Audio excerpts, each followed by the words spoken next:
ગુજરાત સરકાર દ્વારા બનાવવામાં આવેલી સમાન નાગરિક ધારાની સમિતિએ પ્રસ્તાવિત યુનિફોર્મ સિવિલ કોડ યુસીસીના અંગે નાગરિકો પાસેથી વાંધાઓ અને સૂચનો મંગાવ્યા છે। જો કે સમાન નાગરિક ધારાની વાત જ ભારતીય બંધારણમાં આપવામાં આવી હતી। ગુજરાત સરકાર દ્વારા બનાવવામાં આવેલી સમાન નાગરિક ધારાની સમિતિએ પ્રસ્તાવિત યુનિફોર્મ સિવિલ કોડ યુસીસીના અંગે નાગરિકો પાસેથી વાંધાઓ અને સૂચનો મંગાવ્યા છે।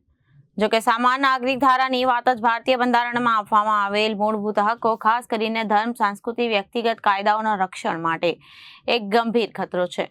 યુસીસી કથિત સમાનતા લાદવા ધાર્મિક અને સાંસ્કૃતિક વિવિધતાની અવગણના કરે છે, તેમજ ધાર્મિક અને સાંસ્કૃતિક સ્વાયત્તતા અને માટેની બંધારણીય ગેરંટીનું ઉલ્લંઘન કરે છે।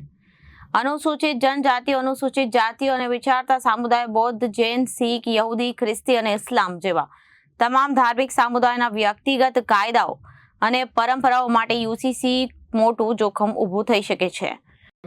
कॉन्स्टिट्यूशन बहुत इंपॉर्टेंट चैप्टर्स हिस्से अलग अलग, एक है फंडामेंटल राइट्स मूलभूत अधिकार और दूसरा है डायरेक्टिव प्रिंसिपल।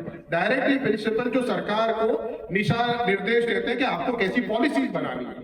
फंडामेंटल राइट है वो सुप्रीम कोर्ट के जजमेंट के हिसाब से अगर किसी जो है वो किसी को नहीं मिल रहा है तो वो कोर्ट में जा सकता है और कोर्ट की जिम्मेदारी बनती है कि उसका फंडामेंटल राइट को लागू करे। मिसाल के तौर पे अगर किसी के साथ नौकरी के अंदर परेशानी हो रही है कि आपका लायकात है, दूसरे की लायकात है, आपको नहीं दी जा रही, दूसरों को दी जा रही है, तो आप कोर्ट में जाके कह सकते हो कि हम दोनों एक लायकात वाले हैं, मेरी लायकात उससे ज्यादा बेहतर है, मुझे क्यों नहीं दे रहे। तो कोर्ट फैसला सुनाएगी और कोर्ट कहेगी कि आपके मूलभूत अधिकार का हनन हो रहा है और आपको नौकरी दी जानी चाहिए। एक मिसाल दी मैंने, ये फंडामेंटल राइट है। तो ये फंडामेंटल राइट्स कोर्ट अपने जजमेंट से लागू कर सकती है।